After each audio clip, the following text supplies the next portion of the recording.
नमस्कार, प्रभात साक्षी news network पर आप सभी का स्वागत है। इस वक्त हम बीजेपी मुख्यालय में हैं। नितिन नवीन जी के स्वागत में यहाँ पर बीजेपी के जो कार्यकर्ता हैं वो उमड़े हुए हैं। मेरे साथ दिल्ली बीजेपी युवा मोर्चा के अध्यक्ष हैं और इनके साथ युवा मोर्चा की अच्छी खासी टीम भी है। सागर जी, पहले तो बहुत बधाई। एक आप लोगों के बीच से युवा निकला और युवा मोर्चा में पदाधिकारी रहे नितिन नवीन, आज पार्टी के राष्ट्रीय कार्यकारी अध्यक्ष बन रहे हैं।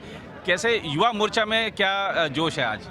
देखिए, सिर्फ युवा मोर्चा में नहीं, इस देश के 65% की जो आबादी है वो युवाओं की है जी। तो एक एक युवा इस देश का आज बहुत खुश है और भारतीय जनता पार्टी ही एकमात्र ऐसी पार्टी है। और आप लोग देखोगे जो विश्व की सबसे बड़ी पार्टी बनती है वो क्यों बनती है? वो इस सोच की वजह से बनती है, वो इस नवीन सोच की वजह से बनती है कि नितिन नवीन जी आज इस पार्टी के राष्ट्रीय कार्यकारी अध्यक्ष के रूप में निर्वाचित हुए हैं। उनको बहुत बहुत बधाई देते हैं और युवाओं के अंदर एक अलग ही उत्साह इस बात का है। जिंदाबाद जिंदाबाद युवा मोर्चा जिंदाबाद जिंदाबाद जिंदाबाद। और नितिन जी को राष्ट्रीय कार्यकारी अध्यक्ष की जिम्मेदारी मिली, इससे लगता है कि हर युवा के मन में भी ये भावना आई है कि हमारा भी काम कहीं ना कहीं पार्टी नोटिस कर रही होगी, तो अगर हम दरी भी बिछा रहे हैं तो हमारा जो परिश्रम है व्यर्थ नहीं जा रहा है। देखिए, सैकड़ों कार्यकर्ता सुबह से ये बात स्वयं अपने मुख से आकर हम लोगों को ये बोल चुके हैं, तो बड़ा अच्छा एक उत्साह का माहौल है। बहुत अच्छा लगता है, पॉजिटिविटी आती है कि युवाओं को ये लगता है कि ये मात्र ऐसी पार्टी इस देश के अंदर कि किस कार्यकर्ता को कहां से उठाकर कहां बिठा दिया जाएगा, उसको क्या जिम्मेदारी दे दी जाएगी,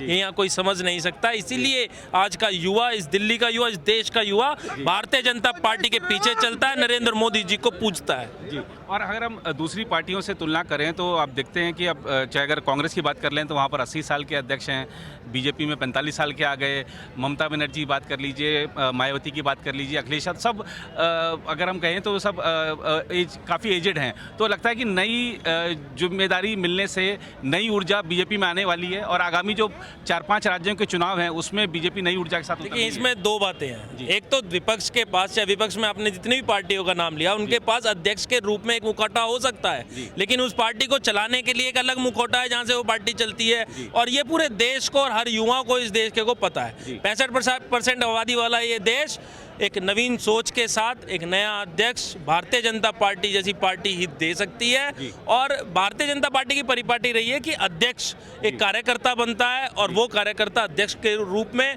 अध्यक्ष प्रणाली इस पार्टी की उसको मुख्य रूप से चलाता है। तो ये युवा आपके सामने यहाँ पर हर्षोल्लास के साथ खड़े होते हैं और नारा लगाते हैं कि अध्यक्ष जी का स्वागत है। जी, स्वागत है भाई, स्वागत है अध्यक्ष जी का, स्वागत है, स्वागत है भाई, स्वागत है अध्यक्ष जी का, स्वागत है। और सागर जी, तमाम अटकलें चल रही थी, आपने भी देखा हो मीडिया में, सोशल मीडिया में, ये रेस में है, वो रेस में है, लेकिन बीजेपी तो बस चौंकाती है हर कदम पर। नहीं, कार्यकर्ताओं की पार्टी है जी।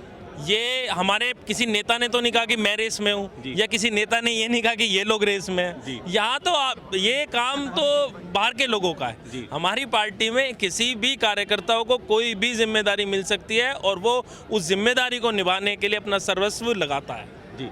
और अभी हम थोड़ा सा इससे हटके बात करें तो एक दिन पहले कांग्रेस की रैली हुई रामला मैदान में, उसमें जिस तरीके से प्रधानमंत्री के खिलाफ अमर्यादित स्लोगन्स लगाए गए, प्रधानमंत्री की मृत्यु की कामना की गई, उसको लेकर भी देश में और युवाओं में बड़ा रोष देखा जा रहा है। इस पर आप क्या कहना चाहेंगे? देखिए, विपक्ष विलुप्त होने वाला है, ये आप लोगों के सामने है। और विलुप्त होने की वजह कोई और नहीं, उन लोगों ने इस देश की जो जितनी भी विभूतियां हैं उन लोगों का मजाक बनाया, उन लोगों को अपशब्द बोले, और आज देश उन लोगों को दिखा रहा है कि इसका रिजल्ट क्या होता है, इसका नतीजा क्या होता है। और ये अब आप देखोगे हर जगह से विलुप्त हो गए। शायद एक जो स्टेट में वो बचे हुए हैं वहाँ से बहुत जल्दी खत्म हो जाएंगे और फिर ढूंढते फिरेंगे हम भी कि कांग्रेस भी कोई थी। जी तो बस जी। और सागर जी, एक अंतिम सवाल, अब 8-9 महीने हो गए हैं दिल्ली में बीजेपी की सरकार बने हुए, ये जो 8-9 महीने का आपका अनुभव रहा कि सरकार अपनी है, तब आप युवाओं के लिए क्या कर पाए, आपकी टीम क्या कर पाई दिल्ली में?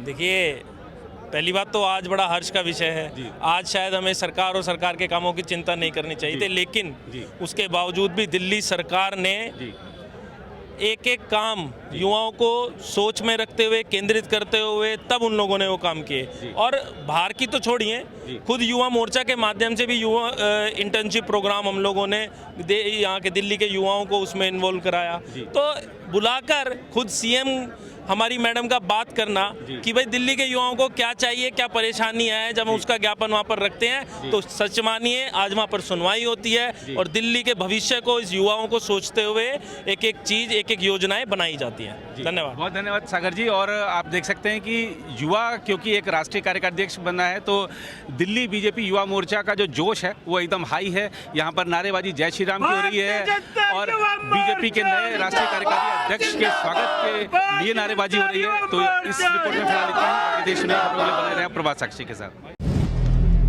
अगर आप भी लेना चाहते हैं देश दुनिया की तमाम जानकारी तो आज ही सब्सक्राइब करें हमारे चैनल को।